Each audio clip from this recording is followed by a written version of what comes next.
Welcome to Artist Tales, the podcast that features and celebrates artists from different walks of life. I'm your host, Heather Martin, and in this episode, I'm speaking with Héloïse Bergman, an artist, photographer, and maker from New Zealand who is living in London. Welcome, Héloïse. Hi, Heather. Thank you so much. Thank you for inviting me.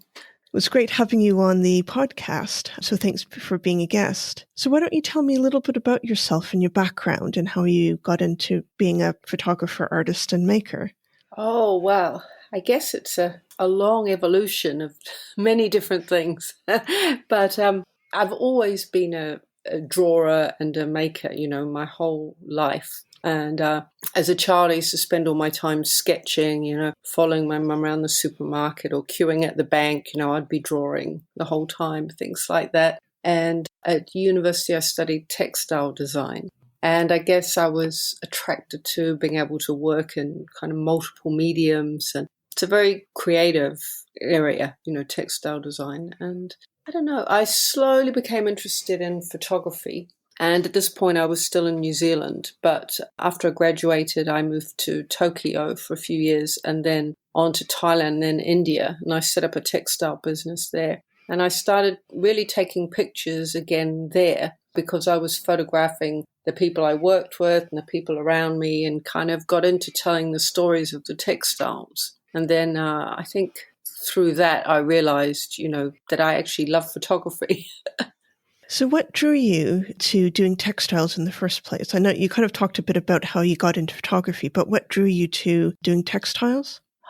It was, I think, my mum had a loom. My mum's an artist and my dad was an architect. They're both passed away now, but she had looms and she was weaving in the house a lot at one point. And I think, the way kids do, I sort of followed her into that. And I also did evening ceramic classes with her at one point. So I learned to weave with my mother, but I think it was actually quite a random thing, the textiles. I was finishing school in New Zealand and, high school. And my friend was applying to do textile design at university. And she asked for my help with her application for the portfolio. And I read the submission form. And I just loved everything on it, and kind of wanted to do it. So I got a copy of the form. And with 3 days to go, I submitted a portfolio, which I had done in 3 days that involved colorways, designing clothes, designing fabrics, all these things.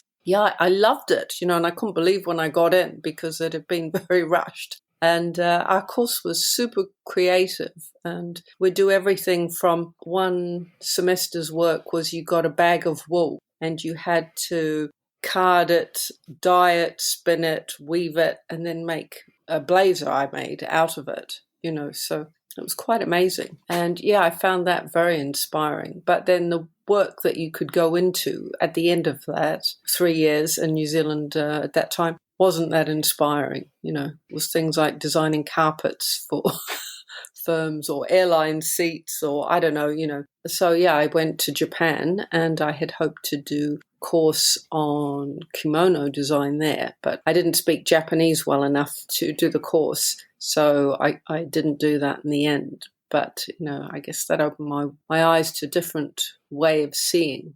In fact, everywhere I went in Asia kind of blew my mind with the textiles.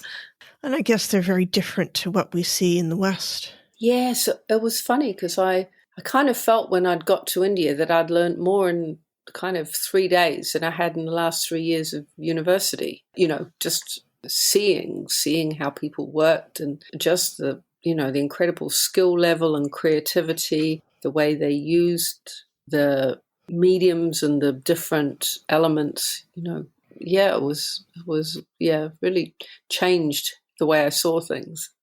So what was your business in India? What did you do? I designed clothes. I made sort of androgynous, both sex, 1 or 2 sizes fits everyone clothing. That was simple black or silk or cotton, and then they would have textiles, traditional vintage textiles from Afghanistan, Rajasthan, Gujarati attached to them. So like there'd be black trousers with heavily embroidered cuffs and maybe pockets or jackets with pockets and edging or collars that were in contrasting fabric. Yeah, MTV used some of the clothes for a shoot at one point, and it was fledgling MTV, so that kind of was a boost.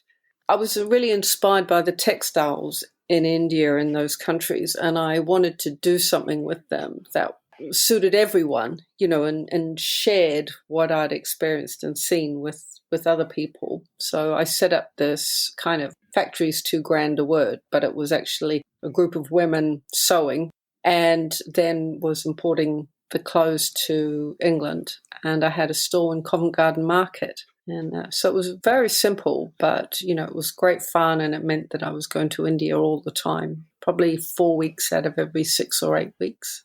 That must have been quite interesting, to be traveling back and forth and to be selling the clothes you were making, or getting, the clothes your company was making. Yeah, I mean, I just did it really. When you're in these places, there's people kind of doing all sorts of interesting things, and you feel inspired and you feel anything's possible. If I'd overthought it, I probably wouldn't have done it. But I just thought, oh yeah, I love this. I can do this. I want to do that. And off I went. And, London, this was in the 90s. I think I arrived in London for the first time in 1990. And, it was that time when anything could happen.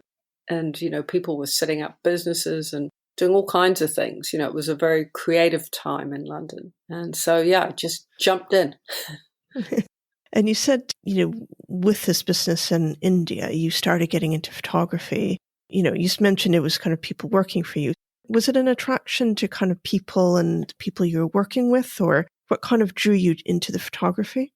I think it was, wanting to communicate what I saw and, tell people stories. And I guess that hasn't changed, that the thing that still attracts me to photography is it being a way to communicate with people, either the people looking at the images or the people who may be in them. And when I had my little stall in Covent Garden Market, it was so hard to try and explain to people where the clothes had come from and how the textiles were originally worn.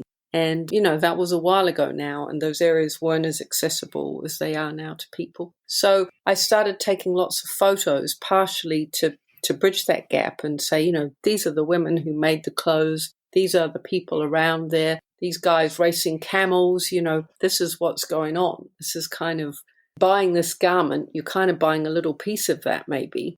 So it sounds like it was kind of supplementing or giving that context really to the clothes that were being made and you were selling? Yeah. When I started taking photos in India, it wasn't like I planned to get back into photography, which had been part of my initial degree. It was just a kind of vehicle to tell the story. But then sort of actually events happened quite quickly to shift that, because what then happened is I had my son a few years later, and he was born premature and very ill. So I had to sell that business, and I needed to do something else. And I guess building on the things I was interested in, I decided to become a journalist. And, now it kind of makes me laugh, because as someone who's severely dyslexic, dyspraxic, and is terrified of flying, travel journalism probably wouldn't have been the first thing that jumped to lots of people's minds. But so, I worked for Time Out initially and as a writer. And then I switched into photography. And that was the beginning of my photography career. And I remember, before this interview, we spoke about that shift. And I remember you were saying that, you'd be visiting these places to take pictures. You had your brief, it could be LA, it could be San Fran, it could be a number of different cities. But it was kind of the tourist thing. And you were kind of seeing that contrast between the pictures that sold it to tourists and kind of real life. So maybe you could tell me a bit more about that. Yes. I mean, the job was incredible, Heather. It was, it was an amazing job. And so I originally worked on the magazine, and then I switched to the guides, the city guide books, which are incredibly popular series that Time Out did at that time. And so each job would be 6 weeks in each city, and I'd have a list of over 120 locations that I'd be photographing. each location was 2 rolls of film of, 36 shots. So it was very tight, 72 images only, 72 frames to capture anything, no matter what time of the day or night, for the books. And so, a guide I did was to the state of California, which was incredible. It was the first time they'd attempted something that large. And I also remember it because it was a bit of a nightmare because it was the very beginning of the digital era. And at that point, we were using memory cards that fitted, I think, about 6 or 12 images maximum on them. And I was given an RV to travel the length of California. So I went from San Diego and Tijuana, driving up the coast to Portland, Oregon, and then back on the inland, through all the mountains and incredible national parks, photographing all these, things off a list on the way. And that was amazing. I mean, it was quite stressful because of the new digital era that no one really understood. But one of the things was that I was sent to all these tourist, locations, or not really tourist, but locations that Time Out had picked as, a must-see or a must-experience for their readers. And, they were always interesting, cutting-edge places. But I was really starting to notice that alongside those sites, there were other stories I was seeing. And one of them, an example, was that I was in Santa Barbara, and, there was a famous burger place there. I think it was called Red Rum. And there was some other things, but there were also a lot of vets and wheelchairs in a really quite soul-wrenching situations, and they weren't part of the story. And so when I did take pictures, of things like that were going on, they weren't part of the guidebook and they didn't get used. So I started kind of doubling up and doing other stories, to try and tell the stories of what I'd seen and publish them elsewhere. But, after this for a while, it's a very high energy job because you can start the morning, I might start in the botanical gardens or some waterside place because the light's right. And then I might shoot 2 restaurants and then be in a museum in the afternoon and then a bar and then a nightclub. It was a huge job and very energetic. But I slowly decided that it was more important to me to tell these stories I saw rather than the main story that I was being sent to tell. Yeah, and those stories that you wanted to tell wouldn't necessarily fit in the tourist, books and things. No, and I mean, I was lucky because we got a lot of leeway, and really we were trusted with a whole book, the look of it. So we had a lot of scope to do what I had a lot of scope to do what I wanted, but still within that, a lot of the things I saw weren't appropriate. There were limits. Yeah. Even with the best intentions, there were limits. And also, it was a fast turnover, 6 weeks in a place, you're moving around. And I started to feel, I wanted to dig deeper into things I'd seen and I was more interested. So, that kind of brought about a change. And I slowly decided actually that I wanted to go to art school. And so I think I did a foundation year to just part-time. I was still working, by now I think my son was 6 or 8 or something like that. So it was all pretty hectic. And I did this foundation year to put together a portfolio, and I applied with my portfolio to art school and I got accepted. So that was brilliant. But then I got quite a lot of work and I couldn't really afford to take the time off the work to go to art school. It felt a bit of a luxury to step out of a job when you're a single mother and, an indulgence to go to art school. So I deferred and, work was going quite well. So I kept deferring. And in the end, actually, the art school I had applied to, it closed, Guildhall. And so I couldn't go. So I decided to do a course and do a fine art photography. Yeah, so I used that pathway to, change career, I guess. Yeah. Was this project part of your photography degree? Because I remember you were talking about one of your projects where you were exploring kind of the culture of smoking. And I do like the fact that you were telling me that you take time and research. You really do research things. So was that part of your photographic sort of degree? Yes, that was the final year that was the final project for my BA in fine arts. And, so at this point I'd already been a photographer for quite a while, but I'd never done portrait photography in a studio. So I'd set myself a brief to do studio photography because I've always worked on locations, and I found that setting it all up, quite a different vibe. And the project came about because I was doing some work with the Science Museum, and they have a subterranean archive that is like heaven. It's about 5 floors, I think, in the building, with all these goodies that are in storage, and it was incredible. And one of the things, for example, we photographed there was, I remember, a Tibetan medicine bag, and as we opened it up, all this sort of powder and funny smells came wafting out. We were wondering if we're just, going to asphyxiate ourselves before we got it photographed. And one day we were having lunch and just chatting, and we were talking about how one day there'd be museums for smoking. And this was, I guess, around 2010 maybe or something. And they'd brought in some new laws, restricting people smoking in the workplace and outside. And, New Zealand, where I'm from, was saying that they were going to ban smoking totally, I think by 2030 maybe it was.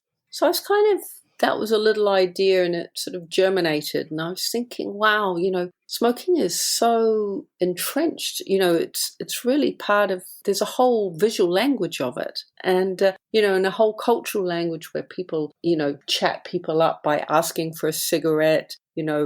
Cigarettes are really embedded in our culture, and I was kind of interested in where this visual language would go if cigarettes were taken away, And now I should say, actually, I don't smoke myself, but, I found it interesting observing how whenever we would go clubbing or to a private view or an event, and smokers would all be outside and the others would be inside, and you'd have to choose which group you wanted to be with, And I started really looking at it and researching. And in the end, this project was called The Dying Art of Smoking. And I think it was about an 8-year project in the end. And so there were so many problems. It's quite funny now to think about it. Because smoking was outlawed in educational workspaces, I couldn't shoot the portraits in the university studios. I couldn't shoot them in my own work studio. So I had to have a separate place that I photographed people. And I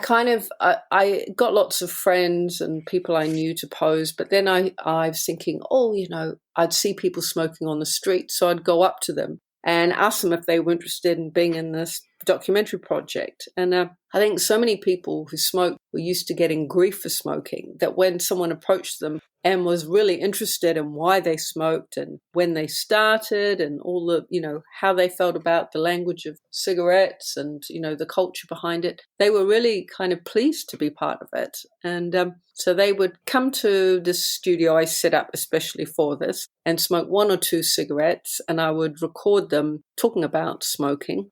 And I made a few little films of it. So it kind of became a performance art.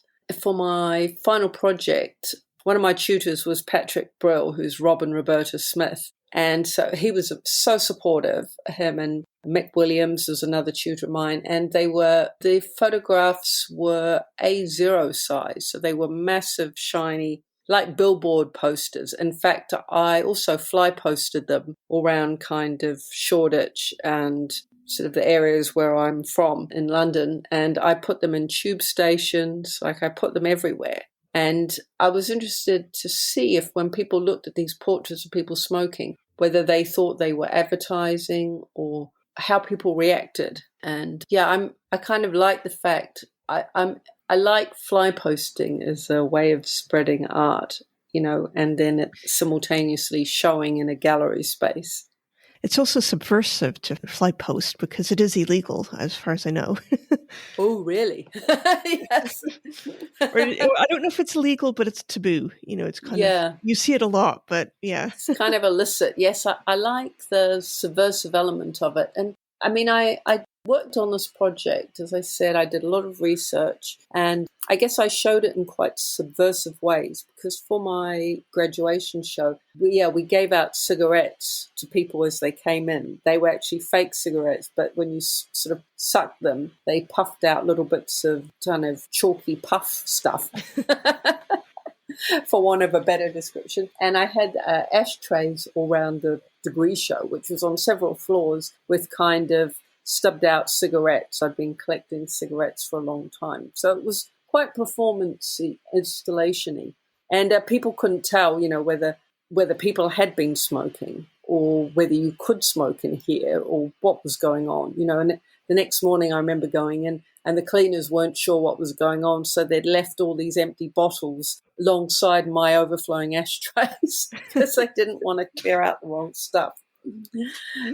Yeah, and another thing I did was I exhibited with some fellow artists in a gallery in Dalston called Doomed. And I'd been reading about the smoking as a Pavlov's dog psychology, so things trigger people to smoke. So in the gallery, I set up a big ship's bell, and I showed, I think, about 20 portraits, which were large, I think they were like maybe A2 or A1. They were big, glossy portraits of people smoking.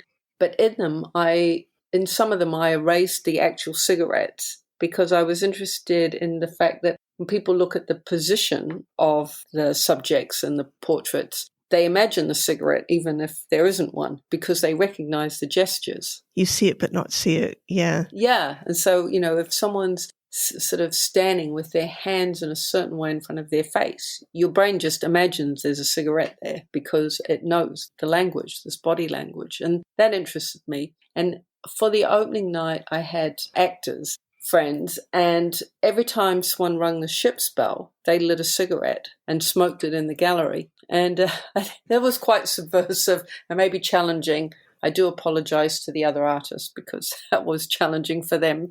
But, because I just was interested in how people now felt about smoking in venues, having been used to the freedom to do that. And then that, the laws changed. And people actually were quite anxious, people coming up to me and saying, Héloïse, can we smoke in here? Oh, look, there's someone smoking. Oh, you should tell that person not to smoke. Oh, can we all smoke? Well, it's just interesting to see how people reacted. Yeah. And one of the actors felt too guilty to smoke. Because he felt he does smoke as a person, but he felt bad smoking inside. Yeah. And it's interesting, that shift in kind of social norms. So that's one of, I think, of probably a number of projects you've done. So when I met you, you were doing a project, or you're finishing a project on the Maori in New Zealand. So would you like to tell me a little bit about that project? Ah, yes. I love that project, I have to say, Heather.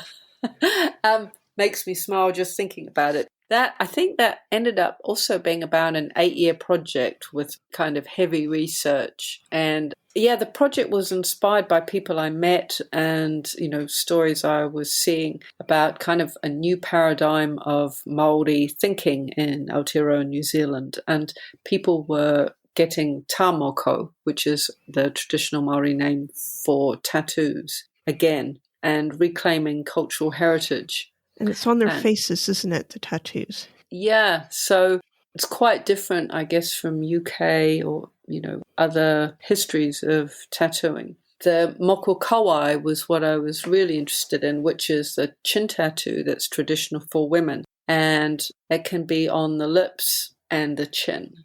I'd met several women that were so strong and, were real inspiration to me that I decided I would love to do a documentary about this kind of cultural revival and the idea that people were externalizing their internal identity. Because I think, that's a global thing of people being able to reconcile who they are internally, externally, and be the person on the outside that they feel they are on the inside. And I just found, it was like a new paradigm. I found people really inspirational, and I met a lot of strong leaders, and I just wanted to, I guess, learn from them and tell their stories. So I didn't know whether this would be possible. I was living still in London at that point and doing my master's, but I thought if I made that my final project, I would have a vehicle that I would be able to do it. And at that time, my parents were both quite ill, so I was going to New Zealand a lot and spending maybe 3 or 4 months a year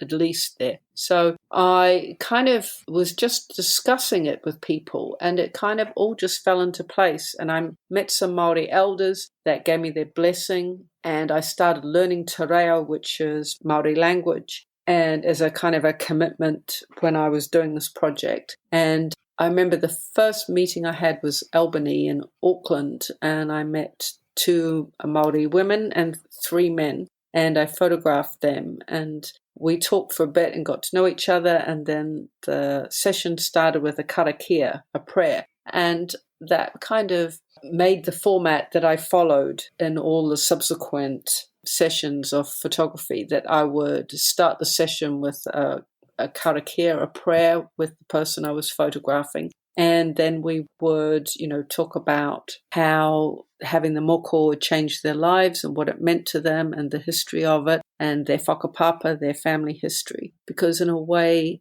for Māori, the moko is like a thumbprint. Each one is unique, and it's the externalization of the internal self. And so it's very powerful.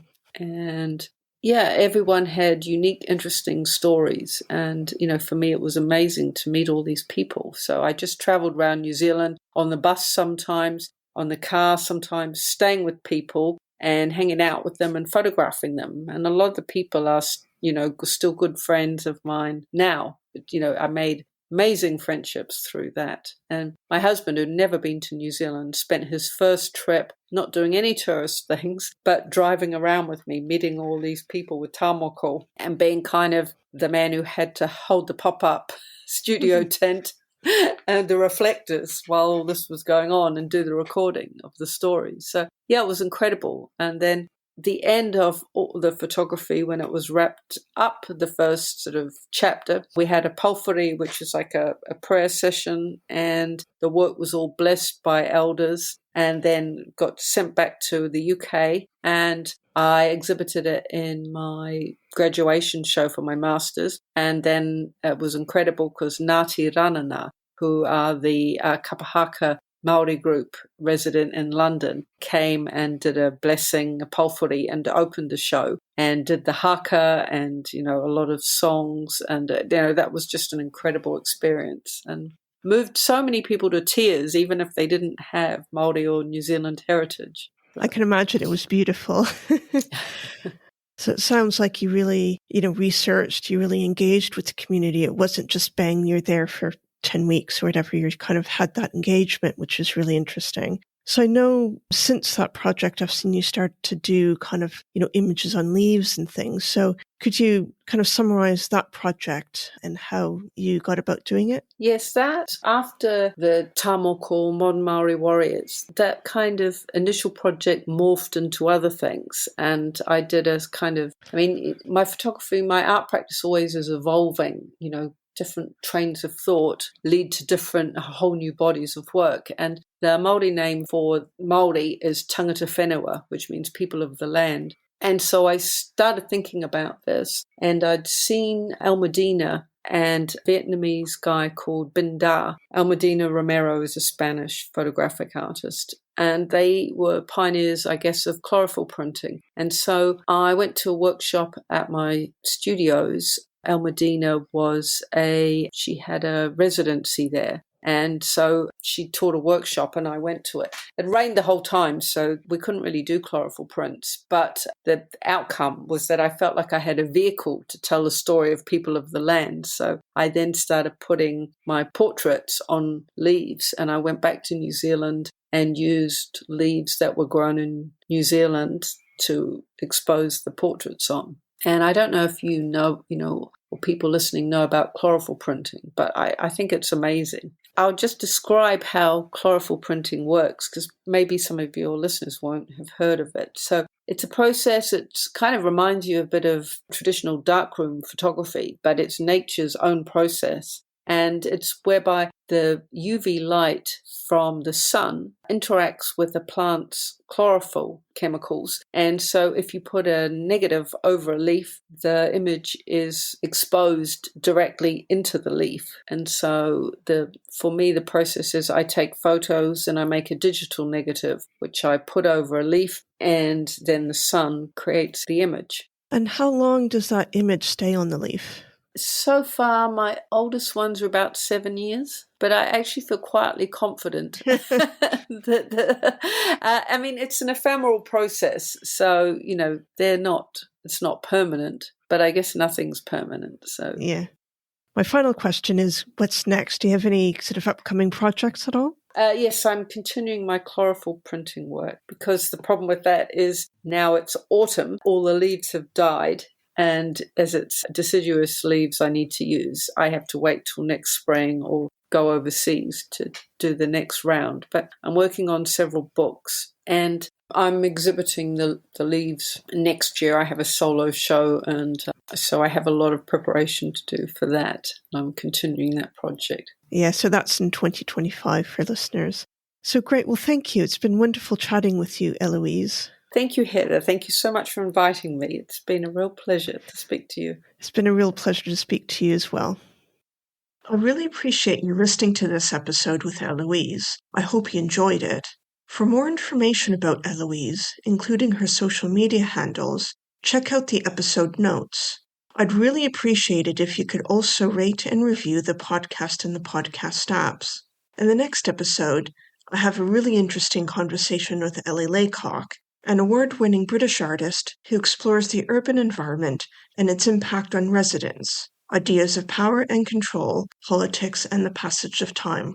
I really look forward to you joining me in the next episode.